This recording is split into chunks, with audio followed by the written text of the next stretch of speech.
the first black artist to win Album of the Year in 14 years. 14 years. An entire decade and then some. The first black artist to win Album of the Year. 14 years. Outrageous, really. That's outrageous. That's mad. Outrageous. How? An entire decade's worth of music and only one black artist was given Album of the Year. The entire 2010s, no black artist was given it. Bear in mind as well that the last time before this, it was Herbie Hancock, and he released a covers album, which I don't know how a covers album won Album of the Year, but it did. And if we're talking about an original music album, we're going further back than that. So Herbie Hancock wasn't even an original album. So if we're talking original albums by black artists, it's even before 14 years. An entire decade plus multiple years. The entire 2010s. And alright, yeah, you can say identity politics, it's not about race, it's about the quality of the album. Fair enough, fine, we can go with that. Have you been paying attention to music for 14 years? Have you been paying attention to music for the past 10 years? Be honest with yourself. Are you someone that just checks the charts every now and then? You just stick on the radio, don't really think about what you're listening to? Are you someone that just shuffles Spotify playlists? Are you someone that, digs deep into music and pays attention to it? Because I think if you're not, then what's it worth by saying identity politics?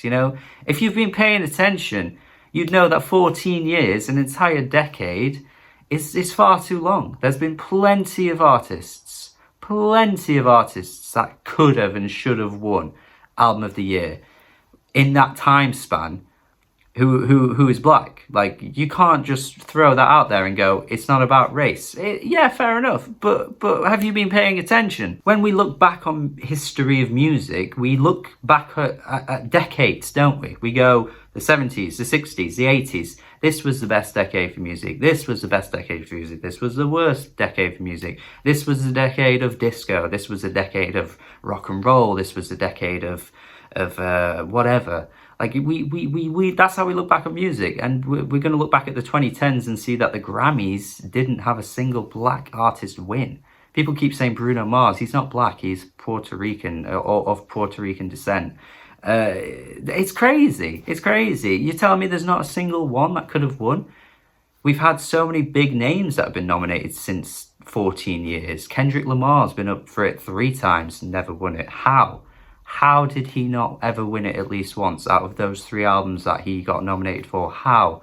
Even Kanye West, through all his controversies and all of his problems in his personal life, might be a bit of a shaky pick for the Grammys considering the things he's said and done, but he's still won other awards since then, just not Album of the Year. He could have won it for some of the albums he's put out. We have Beyonce. Even Adele said she should have won.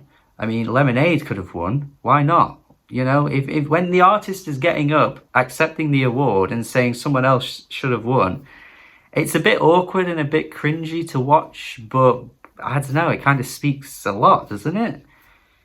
Frank Ocean losing to Mumford & Sons.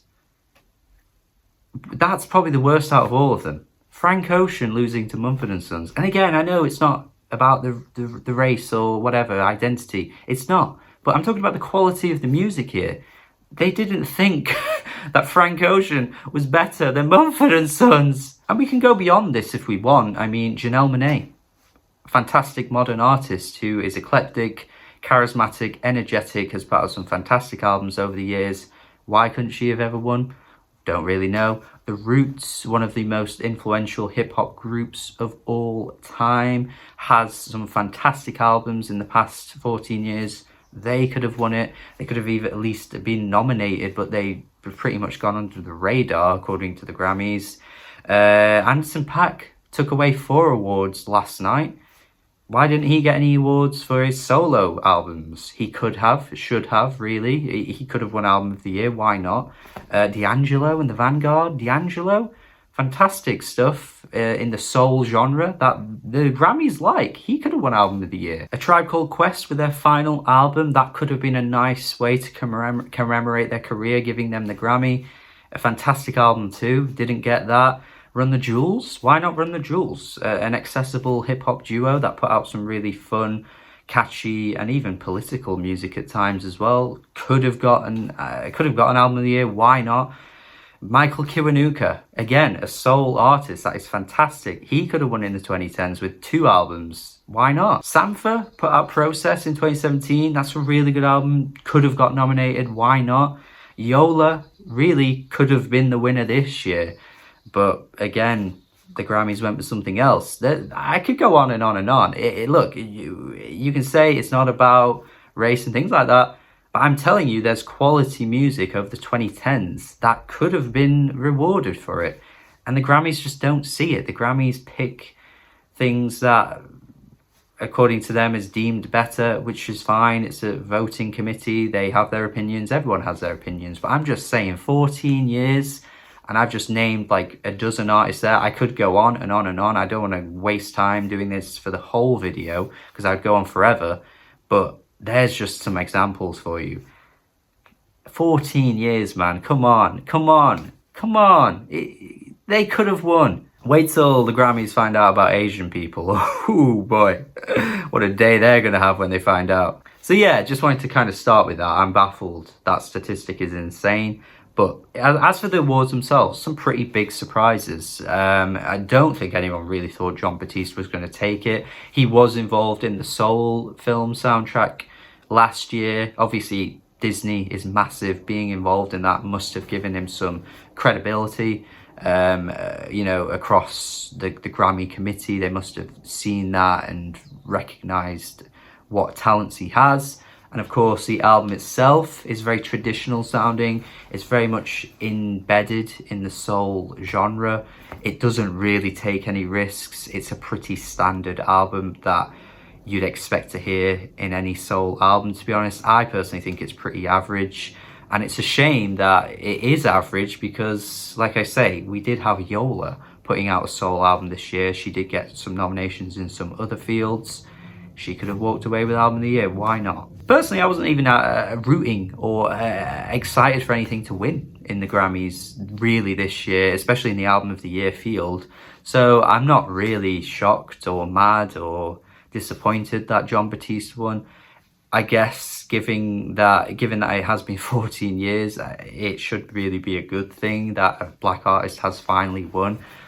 So I guess that's something to be happy about. I just wish the album was better, and I wish it hadn't taken that long, really. Really thought Olivia Rodrigo was sweeping that one, to be fair, but she did not. She did take Best New Artist, which I predicted, and I think most people really would have predicted she'd win that award, even though there were some great artists within that genre. In that category, Arouge Aftab, Japanese Breakfast, really good artists that could have won that award. Obviously, it was going to go to Olivia.